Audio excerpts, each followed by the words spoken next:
በኢትዮጵያ ከ40 በላይ ማዕድናት አሉ። ኢትዮጵያ ከ40 በላይ ማዕድናት አሏት ብንልም ግን እስካሁን ድረስ እነዚህ ሁሉ ማዕድናት ለኢትዮጵያ ኢኮኖሚ ያዋጣው ነገር የለም። ኢትዮጵያ ወርቅ አላት። ኢትዮጵያ ኤመራልድ አላት። ኒኬል፣ ፖታሽ፣ ታንታለም፣ ኦፓልና ሌሎችም በጣም በርካታ ብዙ ማዕድናት እያሉ ግን ኢትዮጵያ ለኮንስትራክሽኑም ለነዳጁም ለሁሉም ለማዳበሪያውም ከውጪ በገፍ ቢሊዮን ዶላር በአመት እየቆረጠች ከወገብ ከመቀነቷ እየፈታች ወደዚህ ሀገር ታስገባለች። ግን ይህ ሁሉ ማዕድን አለ።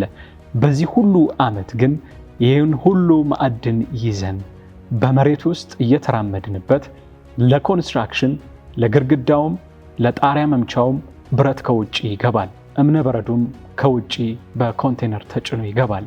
ነዳጅ ማዳበሪያውም እንደዚሁ። ይህ ሁሉ ብቻም አይደለም። የሚበላበት ሳህን እንኳን የሸክላ ቡና መጠጫው፣ ምግብ መበያው ሁሉ የሸክላ ሳህን እየተባለ በኮንቴነር ተጭኖ ወደዚህ ሀገር ይገባል። ዘንድሮ ከወርቅ ወጪ ንግድ ኢትዮጵያ ከ3 ቢሊዮን ዶላር በላይ አግኝታለች። ግን የኢትዮጵያ ኢኮኖሚ የተንጠለጠለው ወርቅ ላይ ብቻ ነው። ለምን?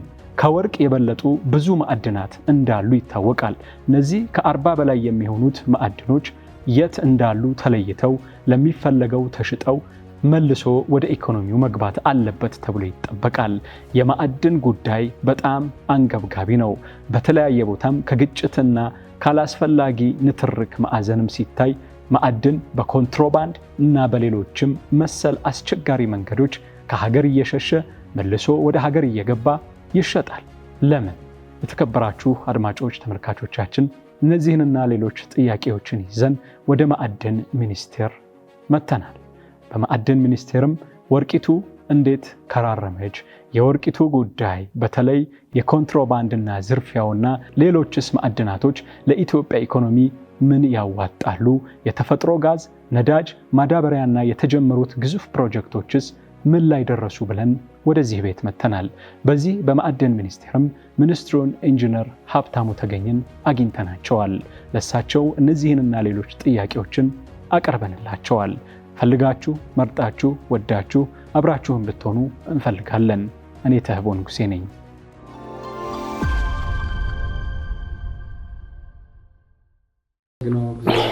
በቅድሚያ ካለው ሰዓት ተጣቦ ለአድማጮቻችን ምላሽ ለመስጠት በራችሁም ስለከፈታችሁ እግዚአብሔር አምላክ ይስጥልኝ፣ አመሰግናለሁ። እኔ አውቀዋለሁኝ ኢንጂነር ሀብታሙ ተገኝ በዝርዝር ማናቸው ብሎ የሚጠይቀኝ ሰው ይኖራልና ማናቸው? አመሰግናለሁ። ስሜ እንዳልከው ነው። ያው ማን ነው? ኢትዮጵያዊ ነው፣ መሐንዲስ ነው። ያው የተለያዩ ስራዎችን ይሰራል በመንግስት ውስጥ። አሁን የማዕድን ሚኒስትር ነኝ። ከዛ በፊት ኢትዮጵያ መንገዶች ባለስልጣን ዋና ዳይሬክተር ነበርኩ። ከዛ በፊት የአዲስ አበባ መንገዶች ባለስልጣን ዋና ዳይሬክተር ነበርኩ። ከዛ በፊት እንደዚሁ አንድ መንግስት ኢትዮጵያ መንገዶች ኮንስትራክሽን ኮርፖሬሽን የሚባለው ዋና ስራ አስኪያጅ ነበርኩ። የቀረውን ጫካ ፕሮጀክቶች ላይ ነበር። ይሄ ነው እንግዲህ ሀብታሙ። አሁን የተሰየሙበት ቤት ኢትዮጵያ አይኗን የጣለችበት በተለይ ከኢኮኖሚና ከፋይናንስ ማዕዘን ቤት ነው። ስራ ይበዛልና በብሔራዊ ደረጃ ስራ እንዴት ነው? እስቲ ከዚህ ልጀምር። ቀላል ጥያቄ ነው። አዎ፣ ይሄ ቤት ሁለተኛ በቁጭት ኢትዮጵያውያን የሚዘፍኗቸው ሜቢ 3 ነገሮች አሉ። አንዱ ምድሯ ለምለም ናት፣ ገነት ናት፣ ባህላችን ልዩ ነው እንላለን፣ ስለ አባይ እንዘፍናለን። ሌላው ሶስተኛው ደግሞ ብዙ ጊዜ የምንቆዝምበት ኢትዮጵያ ሀገራችን በማህፀንሽ ያዝሽው በብዙ የሚቆጠር ሀብትሽ እያልን የምንለው ነው። እና እንግዲህ 3ቱም ላይ አሁን ገና ስራ እየሰራን ነው። እና በዚህ ዘርፍ ሀገራችን በጣም የታደለች ነች። በብዛትም በአይነትም ብዙ ለራሳችንም ለዓለም የሚተርፉ ሀብቶች ይዛለች። አለመታደል ሆኖ ግን ይህንን ሀብት አልተጠቀምንም እስካሁን ድረስ። እና ያ የሚያስቆጭ ነገር ነው። ደሃ ሆነን ስናበቃ እንደዚህ አይነት የአየር ጸባይና መልክዓ ምድርና ሀገር ውብ ባህል ይዘን ደሃ መሆን ሀብተን በማህፀን ስንት ነገር የተሸከመች ሀገር ይዘን ደሃ መሆን አባይን የመሰሉ ወንዞች ያሉ ይዘህ ውብ ነገሮች ይዘህ ድሃ መሆን ያስቆጫል። ኢትዮጵያ በምንም መንገድ ድሃ መሆን የሌለባት ሀገር ነች። አሁን ያለሁበት ዘርፍ እንግዲህ አይተህ ከሆነ ጋለሪውን ምናልባት ብቅ ብለህ ዝም ብሎ እንትን እንዲሰጥህ ብዙ ሀብት ያለን ወጥቶ አንተ በምታውቀው ደረጃ እንኳን ይሄ እንደዚህ ሆኖ የሀገሪቱን ኢኮኖሚ ደገፈ ሲባል አትሰማም። ከረጅም ዘመናት በኋላ እንግዲህ ማዕድን ላይ ወሬው እና እንትኑ ድሮ ከንግስት ሳባ ጀምሮ የከበሩ ማዕድናት ተብሎ የሚወራ ነው በመጽሐፍ ቅዱስ። ማዕድን ማለት እኮ ነው ያው ጥንታዊ ሀገር ስለሆነች ያን የተጀመረ ነገር አሁን ላይ ሄዶ ለዚህ ሀገር የፈየደው ብዙ አልነበረም። አሁን ከለውጡ በኋላ ለውጡ መንግስት ከመጣ በኋላ ነው እንግዲህ ይሄ ዘርፍ እንደ አንድ ኢኮኖሚ ተወስዶ አሁን የኢኮኖሚው አንዱ ምሰሶ ነው ተብሎ ምንሰራበት እና ብዙ ኢንቨስት ያላረግንበት። ምክንያቱም ማዕድን ብዙ ነገር ይፈልጋል። በጣም ውስብስብ ነው። ከምድር በታች ስንት ሺህ ኪሎ ሜትር ድረስ ስንት ሺህ ሜትር ድረስ የምትሄደው ነው። ትልቅ ምርምር እና ቴክኖሎጂ የሚጠይቅ ነው። ብዙ ኢንቨስትመንት የሚፈልግ ነው። የሰው ኃይል ማልማት የሚፈልግ ነው። ቀድመን ያለመጀመራችን ይሄ ሁሉ ቻሌንጅ በጣም ትቶብናል። ይሁን እንጂ አንዳንድ የተሞካከሩ እዚያም ዝም የነበሩ ስራዎች ስለነበሩ አሁን እንግዲህ እንደሰማኸው ጥሩ ጅምሮች አሉ። ጥንቃቄም ይፈልጋል። ማዕድን ያው የራሱ የሆነ ችግር አለ። ያኛው ችግር እየተጠቀሰ ነበር ማንጠቀመውም፣ ግን ችግር አለ ተብሎ ሀገርን ከድህነት የሚያላቅቅን ነገር ደግሞ ፈርተህ አትተው።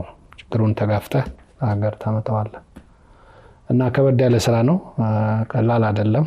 እንግዲህ አሁን ደግሞ በዚህ ክፍለ ዘመን ደግሞ ሀገራት ትልቆቹ ሀገራት ጭምር ከፍተኛ ፍላጎት የሚያሳዩበት ዘርፍ ነው። ያው ጅምሮቹ የሚያበረታቱ ናቸው። ብዙ መስራት ይኖርብናል።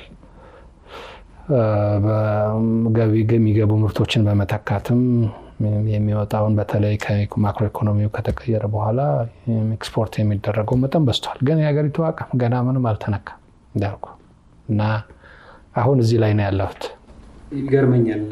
ሌሎች ሀያላን ሀገሮች የሀገራቸውን ምርት ማዕድን ቆፍረው አውጥተው ብለው ጨርሰው ከዛም አልፈው ባህር ውቅያኖስ እየተሻገሩ ወደ ሌላም ሀገር እየገቡ በብርቱ ኢንቨስት ያደርጋሉ። ፈረንሳይን ብንወስድ ምንም አይነት የወርቅ ክምችት የሌላት ሀገር በወርቅ ግን ከፊት ከሚደረደሩ ሀገሮች ተርታ ትሆናለች። ሌሎችም ሀያላን ሀገሮች እንደዛ ናቸው እና አሁን ጭራሽ ከዛ አልፈው ወደ ጥልቅ ውቅያኖስ ቁፋሮና ፉክክር ገብተዋል እና ያንን ስናይ ኢትዮጵያ ግን ይሄ ሁሉ ሀብት እያላት ቅድሚያ መግቢያዎት ላይ እርሱም ብለዋል እና ይሄ ሁሉ ድንጋዩም የሚረገጠውም የሚጠጣበትም የሚበላበትም ሳህን ሁሉ ነገር የሚለበሰውም የትኛውን አንስቶ የቱን መተው ይቻላል እና ማዕድን ስንል ሁሉ ነገር ነው የምንዳስሰው፣ የምናየው፣ የምንለብሰው፣ የምንበላው፣ የምንጠጣው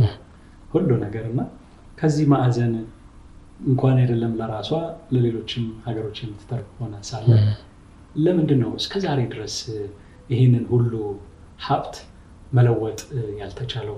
አሁን ሌሎች አረብ ሀገሮችን እኮ ብናይ አንድ ሀብት ነው ያላቸው፣ ወይ ነዳጅ ሊሆን ይችላል ወይም እሱ ሲያልቅባቸው አሁን ፊታቸውን አዞረው ደግሞ ወደ ሌላ ነገር ይሆናልና ኢትዮጵያ ራሱን የቻለ ይሄ የማዕድኑ ዘርፍ ይቀይራታል ተብሎ ይጠበቃል። መንግስትም ታክስ ላይ እና ሌሎች ላይ ከሚታገል እዚህ ላይ በደንብ ቢሰራ ለውጥ ይመጣል ተብሎ ይታሰባል እና ምን ማለት ይቻላል ከዚህ ማዕዘን? እንግዲህ አፍሪካ ላይ እንደምታውቀው ነው ያው ሀብት አለ፣ አፍሪካ ሀብት አለ። በቅኝ ግዛት በብዙ መንገድ ሳምሃው አስተሳሰቡንም ሀብቱንም በተለያየ መንገድ ተጽዕኖ ያረፈበት አህጉር ነው። ሻይ ሳይኖራቸው የእንትን ሻይ፣ ኮኮናት ሳይኖራቸው ቼኮላት፣ የእንትን ቼኮላት፣ ወርቅ ሳይኖራቸው የእንትን ወርቅ ነው የሚባለው። ሀብቱ ግን የላቸው። ግን አንተ እስካልገባህና እስካልነቃህ ድረስ ችግር የለውም። ከሰፈር ወስደውም ሀብቱን መስራታቸው ጥሩ ነው። አንዳንድ ጊዜ አፕሪሼት ማድረግ አለብህ። አንተ አልገባህማ እና ብዙ ነገሩ እንደዚህ ነው ዓለም ላይ ያለው። እኛ እንግዲህ የጥንታዊ ሀገር ነው፣ የጥንት ስልጣኔ ያለው ሀገር ነው። የሆነ ጊዜ ላይ ተላልፈናል። ጠቅላይ ሚኒስትር ዶክተር አብይ ብዙ ጊዜ ደጋግመው የሚያነሱት ነገር ነው። ይሄ አይ ቲንክ ቁጭት የሚያስፈልገው ነገር ነው። እውነት ለመናገር ስልጣኔ የነበረን በቅኝ ግዛት እንደሌላው አልተገዛንም። እሱ የራሱ የሆነ ነገርም አምጥተዋል፣ ጫና ፈጥሯል። ከቅኝ ግዛት ጋር የተገናኙ ቀላል አይደለም። ባይዘወይ የአዲስ አድዋ ድል አፍሪካዊ ኢንስፓይሪንግ ነገር ነው፣ ግን ለእኛ የራሱ የሆነ ተጽዕኖም አላመጣም ልትል አትችልም። በአጠቃላይ ለቴክኖሎጂ፣ ለሰው ሀብት ልማት፣ ለዘመናዊነት የሆነ ጊዜ ላይ ቆመናል እና የተጀመረው ሁሉ ያኔ በሺህ ዓመታት በብዙ ዓመታት የተሰሩ አሁን የምታያቸው እንዴት ተሰራ የምትላቸው ስራዎች ሁሉ ቢቀጥሉ አሁን የት ትደርስ ነበር? የሆነ ቦታ ላይ የሆነ ቦታ ቆመናል፣ እኛ ተላልፈናል እና እንግዲህ ያንን ተገንዝቦ ያንን ተረድቶ የሚሰራ አመራርና ትውልድ መምጣት አለበት። መገንዘብም ያስፈልጋል። በአብዛኛው እርስ በርስ እንድንጋጭ አንዳንዴ ትልቁን ነገር ትተህ እንዳርቅ አይነት ዲዛይኖች ናቸው በብዙ መንገድ በተለይ የሚታዩት እና ያንን ትተን ከዛ ተሻግረን ሀብታችን እንዴት ነው የምንጠቀመው፣ በጋራ ተባብረን እንዴት ነው ሀገራችንን ምናለማው የሚለው ማየት አለብን። እንዳልኩ ነው። ማዕድን ለምሳሌ ግብርና ነው እንግዲህ እኛ ግብርናውንም እኮ እስካሁን ምንም ድረስ አላደረስ ነው። ያንን የመሰለ የወንዝ የምንጭና የአየር ጸባይ ይዘህ የምድርም ውሃ የሚፈሱ ወንዞች እኛንን መቼም በመላው ምስራቅ አፍሪካ የሚፈሱ የኛ ወንዞች ናቸው። እንደምንድነው የምንራበው የሚል በጣም እንትን ነው። ከእርሻ ከግብርና ወደ ኢንዱስትሪያላይዜሽን ደግሞ መሸጋገር ከፈለግ ማዕድንን መጠቀም አለብህ። ኢምፖርት እያደረክ ወደ ኢንዱስትሪያላይዜሽን መሸጋገር አትችልም። ግብርና እንኳን ራሱ ግብርናንም ማሸጋገር አትችልም። ለምን? ግብርና የሚጠቀመው የማዕድን ውጤት አለ። ማዳበሪያ የማዕድን ውጤት ነው። ኢንዱስትሪያላይዜሽን በአብዛኛው ብረትን ሳታመርት ኢንዱስትሪያላይዜሽን መሸጋገር ሁሉን ነገር ከውጭ አምጥተህ እንደ አንድ ሰሞን እኮ ስቴኪንም ከረሜላም እኮ ነበር የምናመጣው። ሁሉን ነገር ነው የምናመጣው እና ሀገር ወደሚቀጥለው ኢኮኖሚ መሻገር ካለበት ኢንዱስትሪ አሁን ቴክኖሎጂ አርቲፊሻል ኢንተለጀንስ የሚባለው ነገር የሀገራት ሩጫ ውድድር በቴክኖሎጂ አይደለም፣ ማዕድናት እኮ ናቸው። የሞባይል፣ የኤሌክትሮኒክስ፣ የአውሮፕላን በሙሉ አይደለም ፍለጋው አሁን ያለው ኤሌክትሪክ የለም። ስለዚህ ማዕድንን ኢግኖር አድርገህ ወደ ኢንዱስትሪያላይዜሽን ወደ ስልጣኔ አትሄድም እና እንደምንድን ነው ይሄን ሀሳብ ማሰብ አቅቶን ማዕድንን ኢግኖር ያደረግነው የሚለውን ብዙ አይገባኝም። ይህን ያክል ወጣት ስራ የሚፈልግ ይዘን ደህንነት ላይ ሆነን ምንድን ነው የተሆነው የሚለው ብዙ አይገባንም እና ዞሮ አሁን ጊዜው መጥቶ ያለፈው አልፎ አሁን ላይ ትኩረት አድርገን መስራታችን ተባብረን መስራታችን የሚያልቅ ሀብት ነው። ማዕድን የልጆቻችን ሀብት ነው። ስለዚህ ለነሱ ዋጋ በሚጨምር ቆጥበን ስርዓት ባለው መንገድ አካውንቴብል በሆነ መንገድ መጠቀማችን በጣም ጥሩ ነገር ነውና ጅማሯችን ጥሩ ነው። ትውልዱ ይሄንን በቁጭት ተገንዝበው መስራት አለበት። ያልቃል ማዕድን ያልቃል አይደለም። ማዕድን አላቂ ምንም ነገር ያልቃል። ነዳጅም ብትል ያልቃል፣ ወርቅም ያልቃል። እንግዲህ ሌላ ሚሊዮን ዓመት ፕሮሰስ አድርጎ እንደገና ካልመጣ በቀር እንግዲህ እነዚህ በተለያየ ጂኦሎጂክ ፎርሜሽን የሚሰሩ አይደሉም። ያንን ጊዜ ካልጠበቅ በቀር ያልቃል። ማዕድን አላቂ ነው። ስለዚህ ጥንቃቄ ይፈልጋል። እሴት ጨምረህ ለሚቀጥለውም ትውልድ እንዲጠቅም አድርገህ ነው እንጂ በግዴለሽነት ዋጋ በማይወጣ ሁኔታ የምትጠቀምበት ሀብት መሆን ያለበት። ይሄ በትውልድ ያስጠይቃል። እንግዲህ የእናንተ ቤት አሁን እርሶም ከመጡ በኋላ በጣም ወርቅ ላይ በጣም ብዙ ለውጥ ተገኝቷል እና እስኪ ከወርቅም ባለፈ የቀንቲቻም አካባቢ የዚህ የሊቲየም ግኝቱ በጣም ተስፋ ሰጪ በጥራትም የተሻለ ነው የሚል ወሬም ሰምቻለሁ እና አጠቃላይ አፈጻጸሙ ምን ውጤት ተገኘ? ያው ወጣ ብላችሁ ብዙ ኤክስፕሌን እንደማታደርጉ ወይም ማድረግ እንደማትፈልጉ ሰምተናል። ብዙ አታወሩም ትባላላችሁ እና ግን ቁጥሮች ይናገራሉ። ስለሚናገር እንዴት ነበር አፈጻጸማቸው? ወደ ኋላ ተመልሰው ቅድም እንዳልኩ ስንጀምር በጣም ሀብታም ሀገር ነን፣ ፖቴንሻሊ ሀብታም ሀገር ነን። በምንም ሴክተር ላይ ብትሄድ ኢትዮጵያ ምንም የምትፈልገው ነገር በጣም ጥቂት። በግብርና ብትሄድ የምትፈልገው ሀብት ማስገባት የለባት፣ ሀብት አላት። ይሄው ለማዳበሪያ የሚሆን ነገር እኮ አሁን ጀመርን እኮ። ስንት ዓመት ለማዳበሪያ የሚሆን ነገር ዩሪያ እና ዳፕ ስናመጣ ኖርን። በኮንስትራክሽን ሴክተሩ የሞላላት ናት። በሌላው በሚኒራሉ የከበሩ ማዕድናት አሏት በብዙ አይነት ከ40 ድረስ የሚደርስ በአይነት። ወርቅ ብቻ እኮ አይደለም። እና ወርቅ አላት፣ ብረት አላት፣ መዳብ አላት፣ ሊድ አላት፣ ኒኬል አላት፣ ማንጋኒዝ አላት። ከበርቴ ናት። እና ለዚህ ነው የኢኮኖሚ ፖሊሲ ነው ብለህ ማምጣት በራሱ እኮ ዝም ብሎ አይደለም። የኢኮኖሚክ ዋና ምሰሶ ነው ማለት ዝም ብሎ አይደለም። የፖሊሲ ድጋፍ አለው፣ የተለያዩ ስትራቴጂዎች ይወጣሉ፣ የመንግስት ድጋፎች አሉ፣ ትኩረት አለው፣ ኢንቨስተሮችን ድጋፍ ታደርጋለህ ማለት ነው። የመንግስት ትኩረት የሚሰጠው ኢኮኖሚ ዘርፍ ነው ማለት ዝም ብሎ ሊያድግ አይችልም። ያለዛማ እንደሱ መባተል ያው እንደ ድሮ እኮ ማለት የትኩረት ዘርፍ ነው በማለት ብቻ ምንም የምታመጣው ነገር የለም። አንደኛ ይሄንን ዘርፍ የትኩረት ዘርፍ ነው ማለት ብዙ የውጭ ኢንቨስተሮችን ይስባል።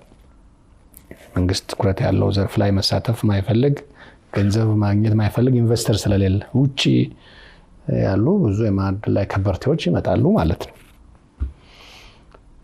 ምን ሄድ ኢንቨስት ብናደርግ እናተርፋለን ብለው ስለያስፋ ሀብቱ ላይ ምንም ጥያቄ የለውም። የሌለ ሀብት እኮ አለ። የነበረ ሀብት በጥቂቱ ነው እየወጣ ያለው ገና።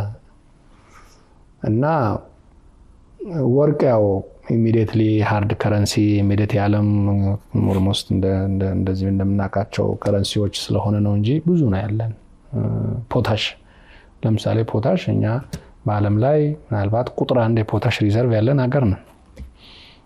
እስከማውቀው ድረስ በቅርብ 10 ዓመታት ውስጥ ፖታሽ ኤክስፖርት አድርገን አናውቅም። መዳብ አለ እንዳልኩ፣ መዳብ ኤሌክትሪክ ለምን የምንጠቀምበት ኢምፖርት ነው የምናደርግ። እና ወርቅ ብቻ አይደለም። ወርቁ ኦልሬዲ ይሄ አረቢያን ኑቢያን ሺልድ የሚባለው የጂኦሎጂ ፎርሜሽን አለ። ያ ፖቴንሻሊ በጣም የወርቅ ቤልት የሚባለው ነው። ይሄ ከሰሜን ጀምሮ ምዕራቡን የኢትዮጵያ ክፍል ጀምሮ እስከ ደቡብ ምስራቅ ኢትዮጵያ ድረስ ያለው ያ በጣም ትልቅ ቤልት ነው። ኖርማሊ ደለል እንደ ደለልም ታገኘዋለህ፣ ቆፍረህ መሬት ስርም ፎርሜሽኑን ተከትለህ ታገኘዋለህ። እና አንደኛ የኢኮኖሚ ፖሊሲ መስተካከል በጣም ትልቅ ነገር ነው። በጥቁር ገበያና ብሔራዊ ባንክ ግዢ መካከል የነበረው ነገር ትልቅ ጨዋታ ቀያሪ ነው። ኢንሴንቲቭም የተለያየ ኢንሴንቲቭም አለው። ብዙ ፍለጋዎች ይደረጋሉ በአነስተኛ ስኬልም ቢሆን ወርቅ ያለበት አካባቢ ወርቅ ነው እንዳልኩ። ስለዚህ ፖሊሲውም የመንግስት አፒታይት በዚህ ሴክተር ላይ የተደረገው ለውጥም እና የኢንቨስተሮች ፍላጎትም ተደማምሮ የመጣ ነው። በጣም ከትልልቆቹ አሁን በአፍሪካ ደረጃ ሊጠቀሱ ከሚችሉ በቅርብ ከምናስመርቃቸው እስከ አነስተኛ ደረጃ ያሉ ወርቅ አምራቾች በተለያዩ የሀገሪቱ ክፍሎች ወርቅ በተለይ ባለባቸው ላይ አሉ። እነዚህ በአጠቃላይ የመንግስት የትኩረት ለውጥ፣ የተለያዩ ፖሊሲዎች፣ የመንግስት ድጋፍ እና ኦልሬዲ ያለው ሀብት እና የውጭና የውስጥ ባለ ሀብቶች ፍላጎት ተደማምሮ የፈጠረው ነው ማለት ነው። የነበረ ሀብት ነው የወጣው። ያስቆጨን የሚገባ ነገር እስካሁን ድረስ ይሄን ሀብት አልተጠቀምንበትም። እንዴት አንጠቀምበትም? በምንቸገር ጊዜ ነው የምትለው። እና አሁንም ገና ነው፣ ትንሽ ነው።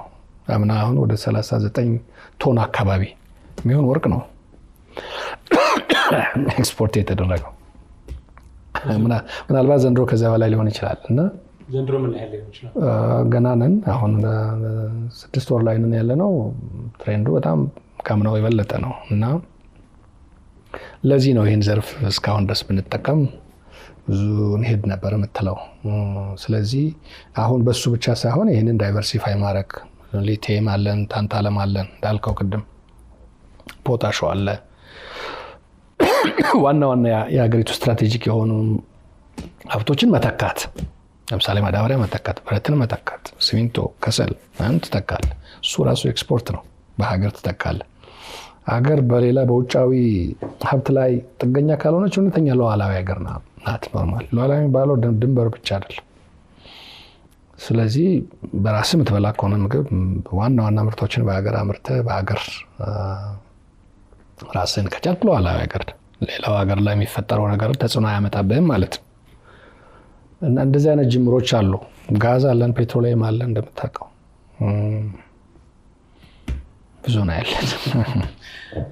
ጋዝ እና ፔትሮሊየም ጋር በተገናኘ መቼም አሁን እሱ ተነሳ ላይ ቀር ምንድን ነው ብዙ ጊዜ ይሄ ሪሶርስ አለን እንላለን፣ እንቆጫለን፣ እውነትም ተቆጭተናል። እና በተለይ አሁን ከዚህ ከደቡብ ወሎ አካባቢ ላይ ወጣ የተባለው ነዳጅ እንደዚህ ያለ ነገር አለ እና ምንድን ነው አይታችሁታል?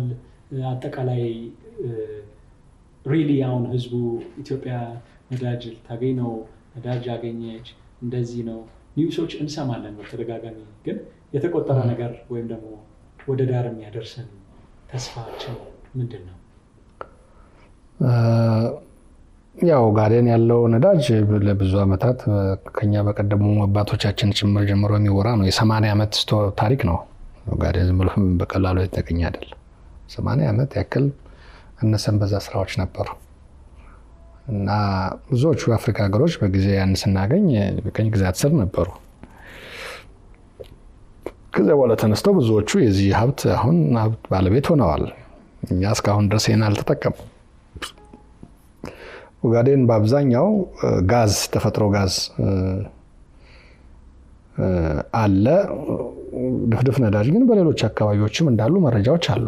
የተጀማመሩ ስራዎችም ነበሩ። ያው ለዚህ ነው እኮ ትኩረት ስለሌለው በተለያዩ ምክንያቶች ጥለው ይወጣሉ እና እዚህ ወረኢሉ አካባቢም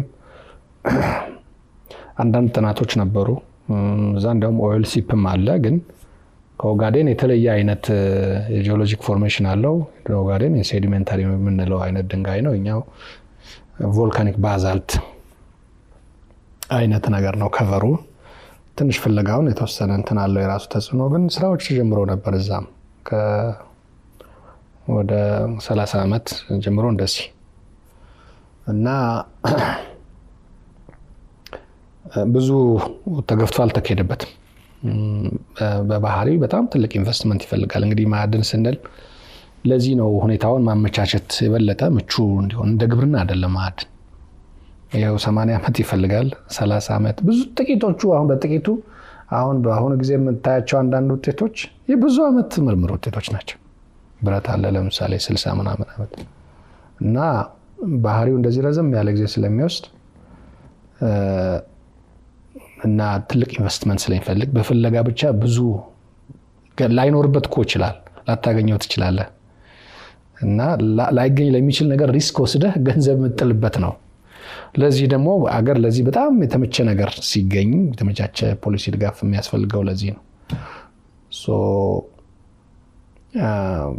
በተለይ ጋዝና ድፍድፍ ነዳጅ ላይ ኦጋዴን እንደሰማኸው ወደ 10 ቢሊዮን የሚጠጉ ፕሮጀክቶች ማዳበሪያን ጨምሮ ላውንች አድርገናል።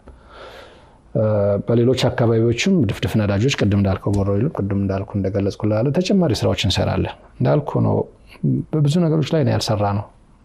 ሌላም አካባቢ ያለ አሁን ጊዜው ሲደርስ ፍለጋዎችን ሞር አጠናክረን ስናስቀጥል የምንገልጻቸው ቦታዎች ላይ አለ ድፍድፍ ነዳጅ እና ያው ይሄ የመንግስት ፍላጎቱ እና የሀገሪቱ ዲማንድ እስካለ ድረስ ይቀጥላል ማለት ነው ፍለጋው። በሌሎችም አካባቢዎች ፍለጋዎችን እንቀጥላለን። አሁን የሰማናቸው ወደዚህ ወደ እርሶ ቤትም ከመምጣቴ በፊት ከአንድ ወር ከሁለት ወር ከ3 ወር በፊት የሰማናቸው በጣም ሜጋ ፕሮጀክቶች አሉ። ከማዳበሪያም ጋር በተገናኘ ከጋዝ ጋር በተገናኘ ላውንች የተደረጉ ፕሮጀክቶች አሉ እና ሪሊ ምን ማለት ነው? ምንስ ላይ ይገኛሉ? አሁን ለኢትዮጵያስ ኢኮኖሚ ምን ያቀብላሉ? ቅድም እንዳልኩ ነው ግብርና በቀደምት ምናልባት ጥንት ጀምሮ የጀመረች ሀገር ናት። ግብርናን የእርሻ ሀገር ናት ሀገራችን፣ የግብርና ሀገር ነች። ግን ግብርናው እዛው ነው ያለው። ዘመናዊ ግብርና ምርታማነት ነው በዋናነት። ምርታማነትን ለማሳደግ ግብአት ትፈልጋለህ፣ ሌሎች ነገሮች እንዳለ ሆኖ። ስለዚህ አሁን ዋናው ትልቁ ደግሞ ለምርታማነት ማዳበሪያ ነው የምንፈልግ። ግብርና ዘላቂነት እንዲኖረው የግብርና ግብዓቶችንም በዘላቂነት መፍታት አለበት ችግሮችን እና እስካሁን ድረስ ያው እያስመጣን ስለሆነ ምናልባት ከ1.5 ቢሊዮን ዶላር በላይ እስከ 2 ቢሊዮን በአመት እናወጣለን ለማዳበሪያ። እዚህ ላይ ጥረት ሲያጋጥምህ እንግዲህ በበቂ መንገድ ለሀገር አታቀርብም እንደማለት ነው እና አስተማማኝነትም የለውም። በሌሎች ሀገሮች ላይ የሚፈጠረው የተለያዩ የኢኮኖሚ መዋዠቅም ይሆን የተለያዩ ተጽዕኖ አንተ ጋር ይመጣል እንደማለት ነው። በተወሰነ ጊዜ እንደዚህ አይነት በቅርብ ዓመታት ውስጥ እንደዚህ አይነት ችግሮች ነበሩ። ስለዚህ ግብርናን ለማዘመን ግብርናን ዘላቂ ለማድረግ ማዳበሪያ ማለት ምግብ ማለት የምግብን ችግር ኢትዮጵያ ውስጥ እንደ መፍታት ዋና መፍትሄ አድርገህ ትቆጥረዋለህ ማለት ነው እና በብዛትም ስለሌለ ማዳበሪያውን በሚፈለገው በሄክታር መጠቀም ያለብንም ስለማንጠቀም ምርታማነት ላይ ተጽዕኖ አለው። ያው 3 ሚሊዮን ሜትሪክ ቶን ማዳበሪያ በአመት የሚያመርቱ ፋብሪካዎች 2 ፋብሪካዎች በተመሳሳይ ጊዜ ነው እየጀመርን ያለ ነው። ይሄ በጣም ትልቅ ነገር ነው ለኢትዮጵያ ግብርና እና ትልቅ የምስራች ነው። ሌላ ህዳሴ ነው ይሄ። ስለዚህ ከረሃብ በትክክል እንደምንወጣና የግብርናችን ምርታማነት አሁን በጣም ጥሩ ነገር ነው ያለው። በብዙ መንገድ በብዙ እጥፍ እንደሚያድግ ተስፋ አለ ማለት ነው። ልጆቻችን ተስፋ አላቸው። ኢትዮጵያውያን አይራቡም ማለት ነው። ሌሎችም ፕሮጀክቶች እንደዛው ኢነርጂ፣ ነዳጅ እንደዚሁ 4 ቢሊዮን ያላነሰ ገንዘብ በአመት የምናወጣበት በብዙ ችግሮች ለዚያው አጓጓዙ ከወደቡ ምናምን ብዙ ነው ብዙ ነው እና ለዛ ሶሉሽን የሚሆኑ ናቸው ተፈጥሮ ጋዝ ነዳጅም ይሆናል ራሱ ማዳበሪያም ይሆናል። ብዙ ነው ጥቅሙ ተፈጥሮ ጋዝ። ስለዚህ ተፈጥሮ ጋዝ እና አሁን የነዳጅ ማጣሪያ ነው ላውንች የተደረገው። ያ ማለት ነው ያንን በሀገር ማምረት ትልቅ ትርጉም አለው። ዋጋው በጣም ይወርዳል። በማንኛውም ጊዜ የምታገኘዋለህ። በከረንሲ በሌላ ሀገር በተጽዕኖ ላይ በምን ተምራት ሀገሪቷ በዛ ተጽዕኖ ስራ አትሆንም ማለት ነው እና ትልቅ የምስራች ነው። ከ2 ወር በፊት ላውንች ያደረግናቸው ፕሮጀክቶች ትልቅ የምስራቾች ናቸው። ያው በጅማሮ ላይ ነው ያሉት። በተለያዩ ደረጃ ላይ ሜጋ ፕሮጀክቶች ናቸው። አሁን ኦልሞስት ስራቸውን ጨርሰው ቀጥታ ወደ ትግበራ እየገቡ ነው ያሉት። ስለዚህ ፖሊሲዎች ወዲያው እኮ እግር በእግር ወጡና ወደ ገንዘብ ሚኒስትሪ ኦፍ ፋይናንስም አካባቢ ተሽከርካሪዎች ከዚህ በኋላ ይሄ መምጣት አለበት ይሄ መግባት አለበት እና እንዴት ነው በጣም ፈጣን ለውጥ ይኖራል ወይ ምርቱስ አለ ወይ ብለው ሰዎች ይጠይቁ ነበርና ምን ማለት ይችላል? የተፈጥሮ ጋዝ ለኛ አዲስ ምርት ነው። ቤንዚንና ዲዝል ፔትሮል ያው የምናውቀው ስለሆነ ፋሲሊቲ አለ፣ ኢንፍራስትራክቸር አለ፣ ማደያዎች አሉ፣ ዲስትሪቢዩሽን ስርዓቱ አለ። ስለዚህ ችግር የለውም እሱን ብታመጣው ስርዓቱ ኦልሬዲ ኢስታብሊሽድ ሆኖ ለዘመናት የቆየ። ተፈጥሮ ጋዝ ግን አዲስ ነው። አዲስ ባህሪ ያለው ምርት ነው። ስለዚህ ትልቅ ኢንፍራስትራክቸርም ይፈልጋል። የራሱ የሆነ የማደያ ሴፍቲ ስታንዳርዱ በእያንዳንዱ ቦታ ላይ ገና መገንባት ይፈልጋል። ስለዚህ እነዚህን ፋሲሊቲዎች ማምጣት አለብን። እነዚህ ገና እየገነባን ነው። በቅርብ ወራት ውስጥ ስራ ይጀምራል። ስለዚህ ለሀገር የምናለማምደው አዲስ ምርት ነው። የተፈጥሮ ጋዝ እንደ ነዳጅ አይደለም። ሌላ ባህሪ ያለው ምርት ስለሆነ እሱ ላይ ስራዎች እየተሰሩ ናቸው። ይሄንን የማድረግ ስራ ነው በመጀመሪያ ፌዝ ላይ እየተሰራ ያለው። በተከታታይ ፌዞች ብዙ ጊዜም እንደተገለጸው ክቡር ጠቅላይ ሚኒስትሩም ጠቅሰዋል ለምክር ቤቱ ወደ 21 ትሪሊዮን ኪዩቢክ ፊት ነው ያለው ጋዝ። በጣም ብዙ ነው ይሄ። ለማዳበሪያውም ሆኖ ለተለያዩ ኤነርጂ ምንጮች ሆኖ ለዚህ ለትራንስፖርት ሴክተሩም ሆኖ ገና ነው። ገና በጥቂት ብሎኮች ነው ይሄ የተገኘው እና አሁን ማስጀመሩ ይሄንን ሲስተሙን አጠቃላይ ሬጉላቶሪ ሲስተሙንና መሰረተ ልማቱን በመጀመሪያው ፌዝ የማልማትና የማለማመድ ስራ ነው። ከዚያ በኋላ በብዛት እየተመረተ በጣም ከነዳጅ ከተለመደው ነዳጅ ባነሰ ዋጋ የሚገኝ እና በቀላሉ ብዙ ሳንቸገር የምንጠቀምበት የትራንስፖርት ዘርፍ ላይ የሚመጣ ይሆናል። በ2 ዓመት ውስጥ ነው እንግዲህ በጣም ትልቅ ምርት ኤክስፔክት የሚደረገው። ለዚያ ስራዎች እየተሰሩ ናቸው። አሁን በመጀመሪያው ፌዝም ቢሆን ብዙ ተሽከርካሪዎች ይጠቀማሉ። ከጥቂት ወራት በኋላ ወደ ስራ ይጀምራል ይገባል።